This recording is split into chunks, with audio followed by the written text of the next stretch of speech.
Rosier passed for 270 yards, including a 49-yard catch and run score by Amon Richards early in the fourth quarter. That gave the Hurricanes 3-0, 1-0 ACC, a 24-6 lead with 11:02 left. The Hurricanes visit Florida State next Saturday in a rescheduled game due to Hurricane Irma. Miami's Mark Walton, averaging a conference-best 176 yards rushing through 2 games, had 51 yards on 17 carries against the nation's number 2 ranked run defense.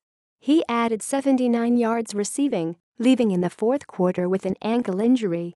Linebacker Michael Pinckney had 10 tackles, a fourth-down sack on Duke's opening drive and a second-quarter interception.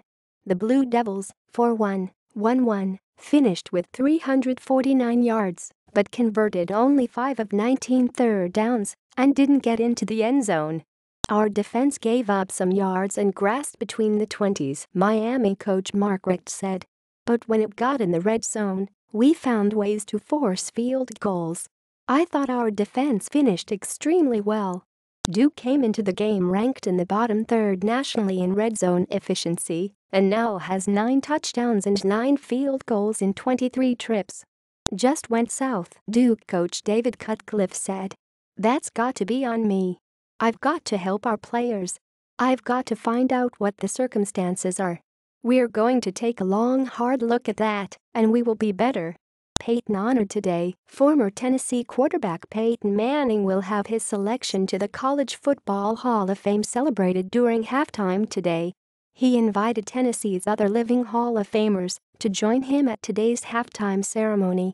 They are former Hillsborough High standout Steve Kiner, Doug Dickey, who grew up in Gainesville, played at UF from 1951 to 53, and coached the Gators from 1970 to 78 after getting hired away from the Vols, Frank Emanuel, Philip Fulmer, Bob Johnson, Chip Kell, Johnny Majors and John Michels. Memphis defensive back Sean Rupert was dismissed for what the school called violation of team rules. Police said he used a handgun in May to rob a student. Pitino, I didn't know. Louisville basketball coach Rick Pitino said he was unaware of any payments to recruits, but takes responsibility for his decisions. Pitino, 65, issued a written statement to the Cardinals' flagship radio station soon after former player David Padgett was introduced as his interim replacement. Pitino is on unpaid administrative leave after the school acknowledged its involvement in a nationwide federal investigation into bribery in college basketball. He is not named in the federal documents. I had no knowledge of any payments to any recruit or their family. But I was the head coach, and I will take ownership of my decisions. The university took the action they thought was necessary, and I will do the same, he said.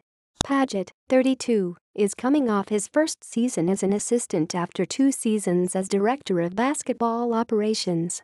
Auburn AD out.